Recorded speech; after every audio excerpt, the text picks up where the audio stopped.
wherever else. That'd be okay, but I think that's where we as libertarians should focus our attention. To start at the grassroots level, to start at the local level, and show them results. And that will get us moving. It'll take us 20 years maybe to get more people in elective office, but in the last 20 years we haven't done really anything of that kind either. So that's the pitch I'm making nationally. That's the pitch that I would suggest to you as well, because we really do have the answers that really our country needs at this point. So that is my suggestion. I'm proud to be here with you again, and I'm told that we're going to get into questions, which of course libertarians always do. So now is the time. Any questions whatsoever? Sure. Thank you. Yes, Audrey? Whoops. We have a second mic. It should work. Can you hear me? Yeah, okay. Let me pull this out so we can, because the recording is coming off the microphone, so I'll try to stretch them out about as far as it goes. They've gone about as far as they can go. This is one comment just now concerning what you just mentioned. In California, you see, if we don't get somebody running for the state and getting 2%, we lose ballot access. And that is very expensive and disastrous for our party in the state. It's critically important that we have that we stay on the ballots. In fact, there is a measure I haven't heard of recently, but there's a measure to have only the top 2 vote getters go into the general election. And this, of course, will simply kill all third parties. If this passes, we'll be dead. And so we have to make sure that that does not pass. Otherwise, there's no way that a third party would even be in the final election. But you're right, we must keep our ballot accesses. We have to keep doing all of that. But I think most of the money should go toward these lower level elections, like I said. But I certainly agree with you. Other questions? There must be. Yes, sir.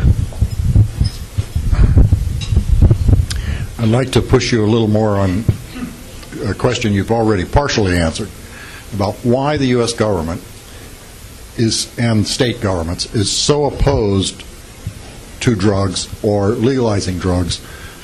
Now, you gave the answer, I think, that there are so many people on the government payrolls, Drug Enforcement Agency, etc. And, of course, they will come up with various statistics that say they're being successful. When data I've seen, and I'm going to keep checking this, but data I've seen says they're not at all successful. And I think the case, to me, the case needs to be made that they are not, and to push that out all the time. But I'd like to ask you further, are there people who are big collectors, big money, beneficiaries of the war on drugs? Is there, an internal to the United States or maybe international hidden cartel of financial investors, if you want to call it that, who are benefiting from the war on drugs? When I talk with groups, I tell them the truth, which is no matter what program you're going to talk about, there are always some winners and some losers. And you can talk about health care, you can talk about education, you certainly can talk about our drug policy. So who is winning today with regard to our policy of drug prohibition? And I have 6 groups. Let's see if you agree with me, I say.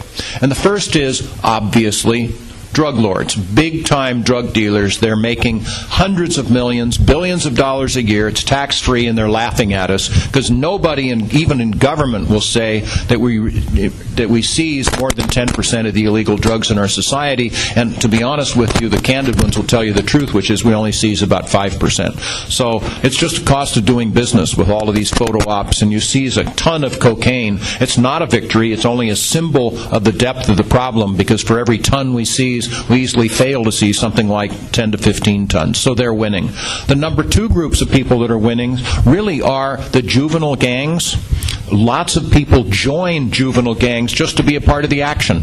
And most of the marijuana sold in our country really is sold as a result of juvenile gangs. And so they are winning. They're making money. We're funding our juvenile gangs by drug prohibition. Number 3 group of people that are winning was the ones that you mentioned. It's the folks in the public sector who are making money, paid big tax money to fight against the first 2 groups. And I have been told, and this is partial answer to your question as well, I was myself, several years ago now, sitting one-on-one with 2 different congressmen out of Orange County. And they basically told me, Jim, you're right.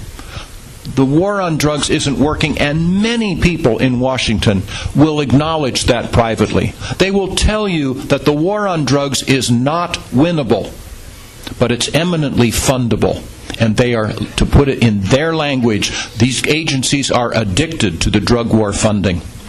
Every federal agency we have gets extra money literally earmarked in its budget to fight the war on drugs. And it's not just the obvious ones. Obviously the military and the Department of Justice and the Department of Defense. I mean, that goes without saying. But it's the little ones too, they tell me. It's the Bureau of Land Management. It's the Department of Agriculture. The Bureau of Indian Affairs. You look at their budget and they have extra tens of millions of dollars in their budget expressly to fight the war on drugs, and they don't want to give it up. So they're winning, and that's part of the reason you will not look to the government to lead the charge for change, because they don't want to lose this funding. And that's a response. The other ones, of course, that are winning are people in politics who are continuing to get elected and re-elected by talking tough with regard to the war on drugs. Not smart, but, you know, we can set up these boogeymen as well as anyone else. And I will actually say, we're dealing in sound bites in our world today. And that's unfortunate because life just isn't that straightforward. But now I'm running for office, I will say. You give me a 5-second sound bite and I will show you how tough I really am. Ready? Go. Vote for Gray. I will put those drug dealers in prison and save our children. Okay? You've heard it all the time. Doesn't work, but it gets me elected and I'm winning. The 5th group of people that are winning are those in the private sector. The people that make money because of increased crime. Who is that? Obviously, transparently, the people that build prisons, people that staff prisons, and of course we all know the Prison Guards Union is the strongest political lobby group in our state, people that sell burglar alarm equipment, security services, even newspapers. They make more money because of increased crime. They're coming out ahead. And the 6th group that is winning, and this is a little harder. We all love our country. But if our government truly cared about fighting these zealot terrorists around the world, they would take the one thing, the one measure that would be the most successful in stopping terrorism, and that is take away their funding.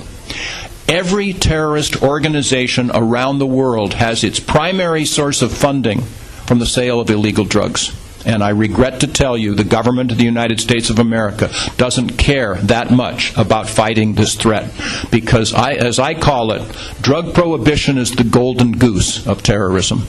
So all of these factors are churning into this, plus another 2 big ones, to perpetuate this failed policy. The first is, we're fighting decades of rhetoric. Everybody in this room pretty much has been raised the same way, to equate heroin with evil, with prison. So if people fail our drug purity or drug morality test, we will punish you. And we were all raised that way. I was a former drug warrior. You know, I used to prosecute drug cases, defend drug cases, knowing that this was an evil thing and the rest. So I didn't really think about it much, and we're fighting to overcome that. And the second thing is, people realize what we're doing isn't working.